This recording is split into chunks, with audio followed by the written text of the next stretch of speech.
Okay, so we're looking at, this is part 2 of Jacob's Ladder B, and we had just finished page 18, where they have been looking for Sylvester for a month, and they are so sad.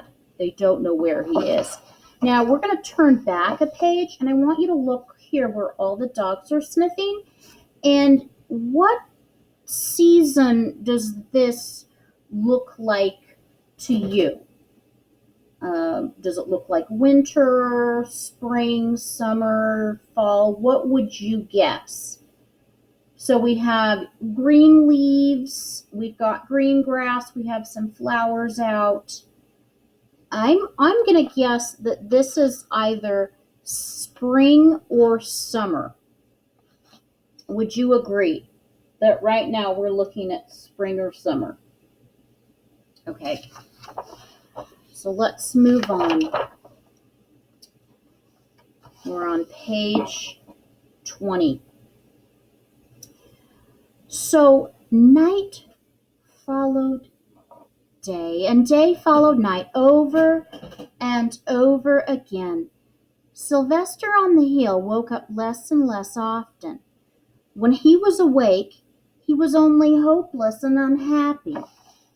He felt he would be a rock forever, and he tried to get used to it. He went into an endless sleep. The days grew colder. Fall came with the leaves changing color. Then the leaves fell, and the grass bent to the ground. So there's a lot on this page that tells about the passing of time. But I think they start right here. The days grew colder. Fall came with the leaves changing color. Then the leaves fell and the grass bent to the ground. So what does that mean? If the grass bent to the ground, is it alive and well? And no. And it says here also that Sylvester fell into a deep sleep. Now, usually a donkey is not an animal that hibernates, but in this case, that could be a detail that the author is telling us, is showing the passage of time. Because when do animals that hibernate fall asleep? When do they go to sleep? At the end of fall, or in fall. So let's get out our page, and we're going to write, okay, so when page 19 and 20, okay, we've got that Sylvester sleeps. I got to move this a little bit so I can write. It's hard to fit it all onto the projector. But okay, so Sylvester, and I'm just going to put deep sleep. Now remember, these are just some notes we're writing down. They don't need to be fancy.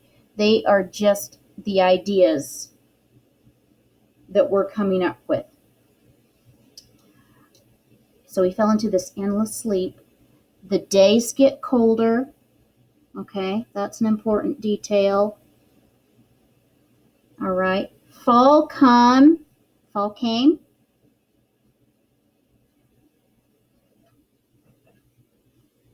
The leaves changed color.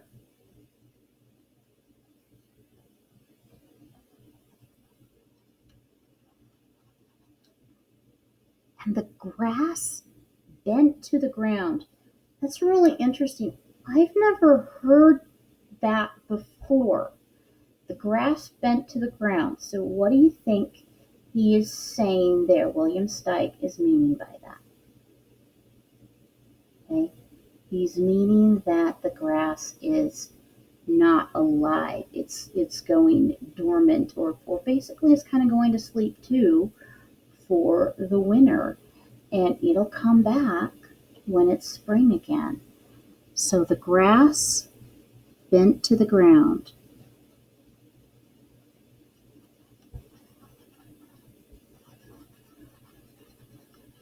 There were a lot on that page.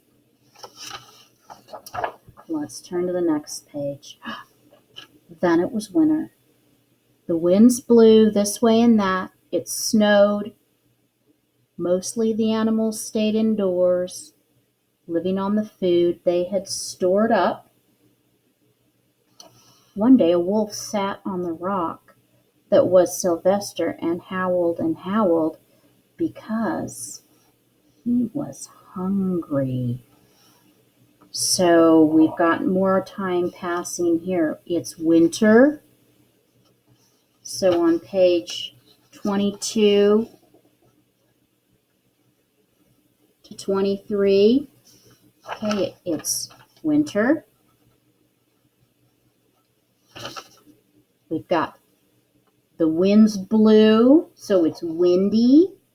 It snowed.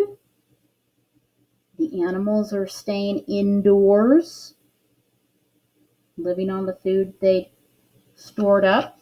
So let's just do winter. It's windy. There's snow.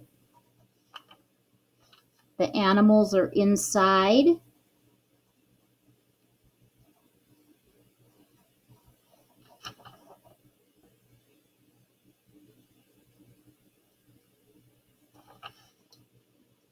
And we have an animal here that's hungry.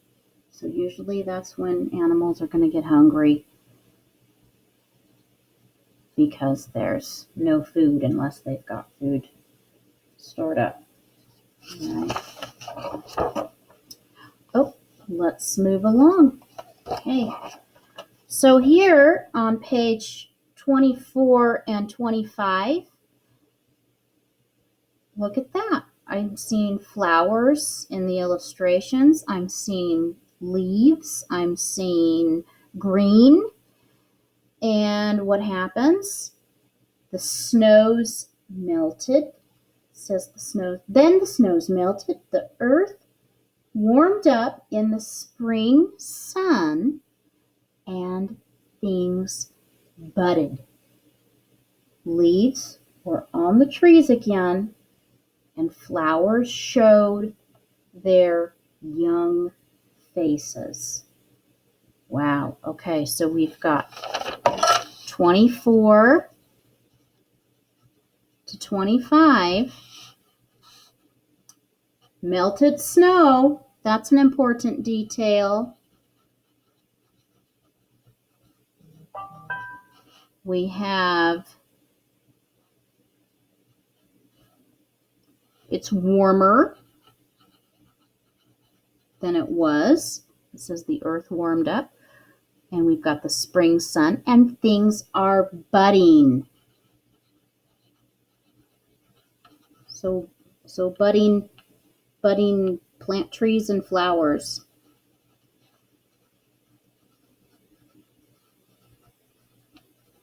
Okay. Now, if I'm going too fast for you, you know what to do. You can just hit pause. Here we've got leaves are here again, and the flowers showed their young faces. So I like that. We've got, that kind of goes with we've got trees budding, we have leaves again, and then William Steig says flowers showed their young faces. And that's called an example of personification. So personification is when we give an object or a thing human characteristics. So by saying that the flowers showed their young faces, it's comparing a flower almost to a child or a person that has a face. But a child would be young and has a face. So that's an example of personification. We'll be talking more about that this year. All right, so we've got leaves, flowers, and I'm just going to put showed young faces. Flowers showed young faces. Okay, you guys are working really hard with me. I'm proud of you. All right, hit pause if you need to get caught up. Okay, let's see what we have here. One day in May, Mr. Duncan insisted that his wife go with him on a picnic. Let's cheer up, he said. Let us try to live again and be happy, even though Sylvester, our angel, is no longer with us. They went to Strawberry Hill. Mrs. Duncan sat down on the rock. The warmth of his own mother sitting on him woke Sylvester up from his deep winter sleep. How he wanted to shout, "Mother, Father, it's me, Sylvester, I'm right here." But he couldn't talk. He had no voice. He was stone dumb. So here we have people going on a picnic. We've got blooms in the trees in the pictures. We have butterflies and flowers. Okay. Sylvester wakes up because he feels warmer. His mom sits on him and makes him feel warmer. Mr. Duncan walked aimlessly about while Mrs. Duncan set out the picnic food on the rock. Alfalfa sandwiches, that's what donkeys eat, pickled oats, sassafras salad, Timothy compote. Suddenly Mr. Duncan saw the red pebble. "What a fantastic pebble!" he exclaimed. Sylvester would have loved it for his collection. He put the pebble on the rock. They sat down to eat.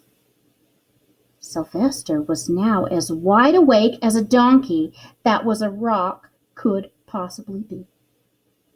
Mrs. Duncan felt some mysterious excitement. "You know, Father," she said suddenly, "I have the strangest feeling that our dear Sylvester is still alive, and not far away."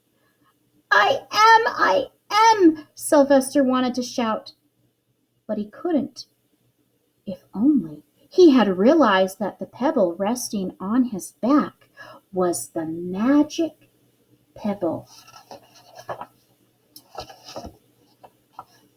"Oh, how I wish he were here with us on this lovely May day," said Mrs. Duncan. Mr. Duncan looked sadly at the ground. "Don't you wish it too, Father?" she said. He looked at her as if to say, "How can you ask such a question?" Mr. and Mrs. Duncan looked at each other with great sorrow. "I wish I were myself again. I wish I were my real self again," thought Sylvester. And in less than an instant, he was. All right. So we have a lot of clues that tell about the passage of time. Now, what I want you to do is I want you to keep your page of notes in a safe place. Don't lose this. We're going to be looking at it again tomorrow. Okay, so don't lose it. Keep it with your ladder, and we're going to organize all of these notes into something that we can write. All right. I will see you soon. Bye.